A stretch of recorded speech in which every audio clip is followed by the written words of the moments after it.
Hello guys, welcome to Logical Study YouTube channel. तो चलिए आज हम जो क्वेश्चन पढ़ने वाले हैं, सिंपलीफिकेशन प्रॉब्लम है। हमें इस वैल्यू को सॉल्व करना है। सेम पहले अपना हम क्वेश्चन लिखेंगे अपना। गाइस हमारे साथ वीडियो लास्ट तक बने रहेगा, जिससे आपको क्वेश्चन अच्छी तरह से समझ में आ जाएगा। सेम हमने अपना क्वेश्चन लिख लिया, 25 divide by 4 whole power 9 divide by 4। अब यहाँ गाइस हम क्या करेंगे कि हम इसको लिख सकते हैं पावर को 25 डिवाइड बाई 4 होल पावर में जो था 9, उसको हम लिख सकते हैं 8 प्लस 1 डिवाइड बाई 4। ठीक है ना, इसको हम लिख सकते हैं, सेम संख्या लिखी हुई है। अब यहाँ 4 से आप दोनों में डिवाइड करा दो, यहाँ पावर में। तो 25 डिवाइड बाई 4, 4 से डिस्ट्रीब्यूट करा दो इनमें, तो 8 डिवाइड बाई 4 आ जाएगा प्लस 1 डिवाइड बाई 4। अब यहाँ 4 से 8 को 2 टाइम में डिवाइड कर सकते हैं हम। तो इसको 2 टाइम में डिवाइड कर दो, तो 4 2 जा 8, यहाँ जाएगा 2। तो 25 divide by 4 whole power 2 plus 1 divide by 4। ठीक है ना। अब यहाँ गाइस यदि इस प्रकार की सिचुएशन बनती है तो यहाँ रूल होता है एक्सपोनेंशियल ए की पावर m इंटू ए की पावर n इक्वल ए की पावर m प्लस n। ठीक है ना, यदि बेस समान है तो पावर को हम ऐड कर देते हैं। यहाँ सेम यही रूल लगाएंगे हम। अब इसका यूज क्या है, आपको RHS फॉर्म मिल रहा है। इसको यदि इस वैल्यू को a मान लो और इनको मान लो m प्लस n, है ना। RHS फॉर्म मिल रहा है फार्मूला का, यानी हमें बनाना है फार्मूला का LHS फॉर्म। तो हम चलिए कैसे बनाएंगे इसको। तो हम इसको लिख सकते हैं 25 divide by 4 whole power 2 into 25 divide by 4 whole power 1 divide by 4। अब यदि देखोगे हमने इस फॉर्म में बना लिया इसको, है ना, LHS फॉर्म में फार्मूले की। यदि देखोगे तो इनका बेस क्या है, समान है, तो पावर ऐड हो जाएंगी तो सेम वैल्यू आ जाएगी। ठीक है ना, ये सेम वैल्यू आ जाएगी। बेस समान है, पावर ऐड करोगे तो सेम वैल्यू आपको प्राप्त हो जाएगी। अब गाइस यहाँ आपको क्या करना है कि पावर को डिस्ट्रीब्यूट करोगे, यदि है ना होल पावर लगी है तो दोनों में पावर लग जाएगी 2। तो इसको हम लिख सकते हैं 25 की होल पावर 2 डिवाइड में 4 की पावर 2। और यहाँ हम लिख सकते हैं 25 को 5 की पावर 2, 4 को लिख सकते हैं 2 की पावर 2, होल पावर सेम लगा देंगे बाहर से 1 डिवाइड बाई 4। ठीक है ना। अब यहाँ गाइस आपको क्या करना है कि 25 को यदि देखोगे पावर 2 है तो 25 का 2 टाइम मल्टीप्लाई है, तो यहाँ आ जाएगा 625, और यहाँ आ जाएगा 4 की पावर 2 यानी 16 आ जाएगा। और यहाँ आप देखोगे यदि, तो यहाँ क्या करना है, यहाँ समान पावर है तो यहाँ एक साथ पावर आप लगा सकते हैं, है ना। 5 डिवाइड बाई 2 की सेम पावर है ऊपर नीचे 2 और 2, तो 2 को आप लिख सकते हैं होल पावर में। तो हम इसको लिख सकते हैं 25 की पावर 2 यानी 625, 4 की पावर 2 यानी 16 इंटू हम इसको लिख सकते हैं 5 डिवाइड बाई 2 की होल पावर 2। बाहर से सेम आपको होल पावर ले लेनी है 1 डिवाइड बाई 4। ठीक है ना। इसको हम इस प्रकार लिख सकते हैं क्योंकि इनकी पावर समान है, तो हमने दोनों की पावर होल पावर में एक्सचेंज कर दी, है ना, सेम लगा दिया। अब यहाँ यदि आप देखोगे तो यहाँ फिर रूल होता है, यदि इस प्रकार की कंडीशन आती है तो यहाँ एक रूल होता है एक्सपोनेंशियल। यदि a की power m whole power n है तो हम इसको लिख सकते हैं a की पावर m इंटू n।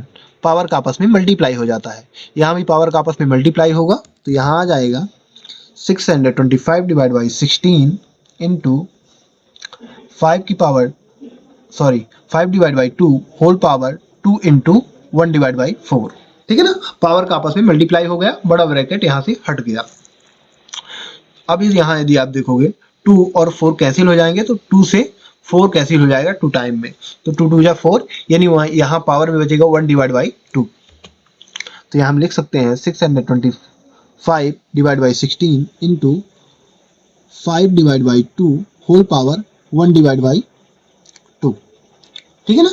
अब आप जानते हैं कि 1 डिवाइड बाई 2 जो पावर की वैल्यू है वो अंडर रूट की वैल्यू होती है। ठीक है ना, तो यहाँ यदि हम इसको हटाते हैं तो हम इन दोनों में अंडर रूट लगा देंगे, है ना। तो हम यहाँ लिख सकते हैं अगले स्टेप में 625 divide by 16 into under root 5 divide by 2, है ना। ये पावर हटा दिया तो यहाँ लग गया अंडर रूट दोनों में। अब यहाँ गाइस अंडर रूट को आप डिस्ट्रीब्यूट कर दो, है ना। तो इसको हम लिख सकते हैं 625 divide by 16 into under root 5 divide by under root 2, है ना। अंडर रूट को हमने अलग अलग कर दिया। अब यहाँ गाइस अंडर रूट 2 नीचे से यदि हटाना है तो हमें अंडर रूट 2 से ऊपर नीचे मल्टीप्लाई करना होगा इसी संख्या में। तो यहाँ हम लिख सकते हैं अगले स्टेप में इसको 625 divide by 16 into under root 5 divide by under root 2 into under root 2 से ऊपर नीचे मल्टीप्लाई करा देंगे under root 2 divide by under root 2। ठीक है ना, इसमें से कोई फर्क नहीं पड़ेगा, इसमें अंडर रूट 2 नीचे का हट जाएगा, है ना, अंडर रूट से वैल्यू बाहर आ जाएगी। तो यहाँ आप क्या बनेगा, अंडर रूट से अंडर रूट ऊपर आपको मल्टीप्लाई कराना है तो 5 2 10 आ जाएगा, और नीचे यदि आप देखोगे तो अंडर रूट से मल्टीप्लाई कराओगे तो अंडर रूट 4 आ जाएगा, और 4 का वर्ग 2 होता है तो अंडर रूट हट जाएगा, यहाँ नीचे की वैल्यू 2 आ जाएगी। तो सेम लिखेंगे 625 इसको divide by 16 into 5 2 10 under root 10, और यहाँ आ जाएगा 2, है ना, 2 अंडर रूट 24 और 4 का वर्ग 2 आया, यहाँ बाहर निकल आया। अब यहाँ गाइस आपको मल्टीप्लाई करा देना है, तो ऊपर क्या है, अंडर रूट है, एक संख्या विदाउट अंडर रूट है, तो यहाँ अंडर रूट का अंडर रूट से ही मल्टीप्लाई होता है, और बाहर की संख्या बाहर से, तो बाहर अंडर रूट में क्या है, कुछ भी संख्या नहीं है तो 1 माना जाएगा। तो 625 1 जा 625 अंडर रूट 10 आएगा, यहाँ ऊपर का मल्टीप्लाई, नीचे का आएगा 16 2 जा 32। तो हम इसको लिख सकते हैं 625 under root 10 in divide by 16 2 जा 32। गाइस यही हमारा इसका आंसर होगा।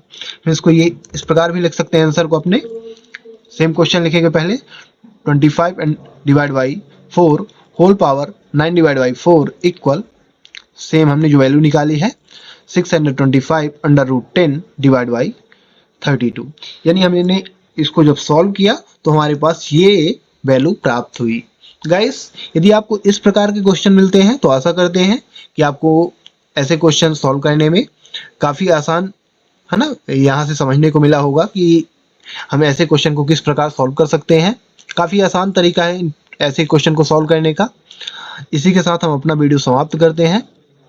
यदि आपको इसी प्रकार मैथ से रिलेटेड वीडियो देखना है तो आप हमारे चैनल को सब्सक्राइब करें, लाइक करें, जो भी आपके क्वेश्चन रहें कमेंट बॉक्स में कमेंट करें, उनके आंसर आपको प्रोवाइड करा दिए जाएंगे। जय हिंद, जय भारत।